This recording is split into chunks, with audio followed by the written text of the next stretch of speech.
Jessica had only planned to buy a school uniform that day, a simple visit to the store her father had recently purchased. But what should have been a straightforward task quickly spiraled into a humiliating encounter that left her both stunned and outraged.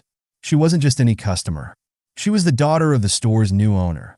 Yet the store manager, blind to her identity, saw only the color of her skin and treated her with open disdain. As Jessica slowly walked down a sunny street, she found herself at the new school uniform store her father had been so proud to acquire.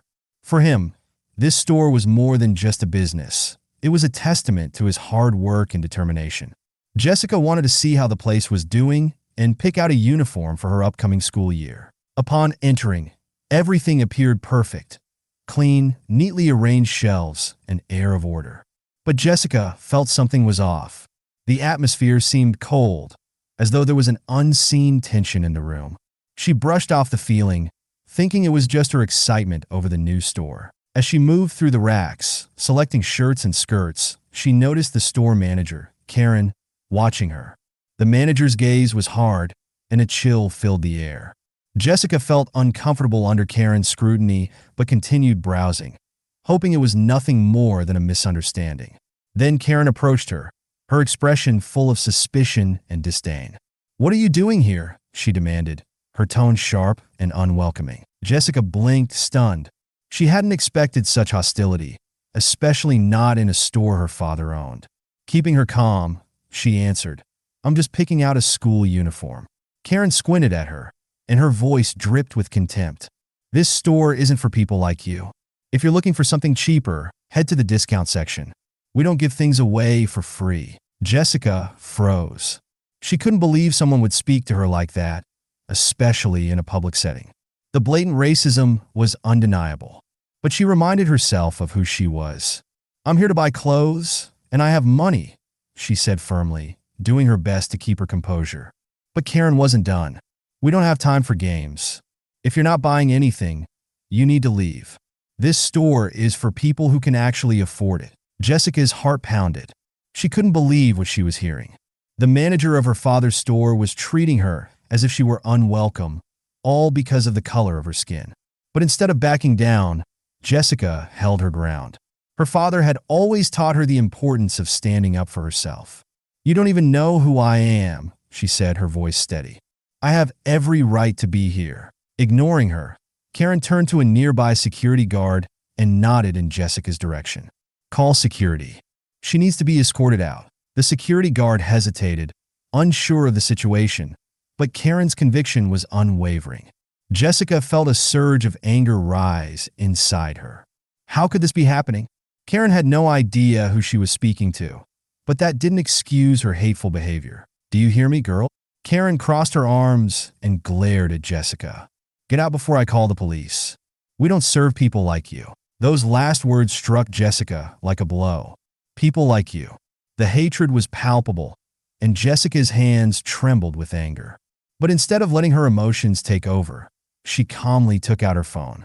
She dialed her father's number, knowing he wouldn't tolerate this kind of treatment. "Dad," she said, her voice quiet but firm, "can you come to the store? We have a problem." Her father didn't ask questions. He knew his daughter well enough to understand that if she was calling, the situation was serious. He promised to be there in a few minutes. Karen watched Jessica's every move, her expression hardening as she realized Jessica wasn't backing down. "You think calling someone will change anything?" she sneered. "I make the rules in this store." Jessica finished her call, sliding her phone back into her pocket. "That's what you think," she replied, her confidence growing. "But soon, you'll learn the truth." The store began to fill with customers, many of whom had taken notice of the tense exchange. Even the security guard seemed unsure of how to proceed. Minutes later, the door opened, and Jessica's father entered. He was tall, distinguished, and his presence immediately commanded attention. Without acknowledging Karen, he walked directly to Jessica and embraced her. "What happened?" he asked softly. Jessica explained the situation, how Karen had tried to throw her out simply because she wanted to buy a uniform. Her father listened carefully, his expression calm but tense. Then he turned to Karen. "Is this true?" he asked, his voice low and controlled. Karen, still oblivious to who she was speaking with, nodded confidently.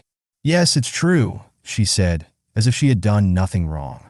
"I asked her to leave because she clearly can't afford anything here. We don't give away merchandise." Jessica's father stared at her, his expression impassive, but the tension thick in the air. "Let me make this clear," he said, his voice growing firmer. "This store belongs to me. I bought it a few months ago, and the girl you tried to kick out? She's my daughter." Karen's face went pale as his words sank in. Her arrogance evaporated in an instant. "I didn't know," she stammered. "It was a misunderstanding." Jessica's father shook his head. "A misunderstanding? You insulted my daughter because you assumed she didn't belong here. That's not a misunderstanding. It's racism." The store had fallen completely silent.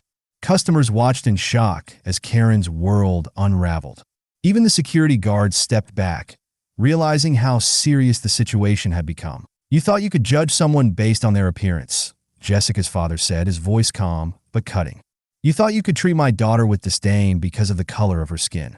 That's unacceptable, and I won't tolerate it." Karen stood frozen, unable to respond. The weight of her actions pressed down on her as she looked around at the disapproving faces of the customers. Jessica's father, his voice resolute, delivered his final words. "You're fired. Leave the store immediately." Karen, humiliated and broken, didn't argue. She quickly turned and left, avoiding the eyes of the onlookers. The store remained silent as Jessica's father placed a hand on her shoulder. "You handled yourself well," he said softly. "I'm proud of you." Jessica exhaled, the tension finally releasing. She had stood her ground, and justice had been served. As they left the store, the atmosphere had shifted.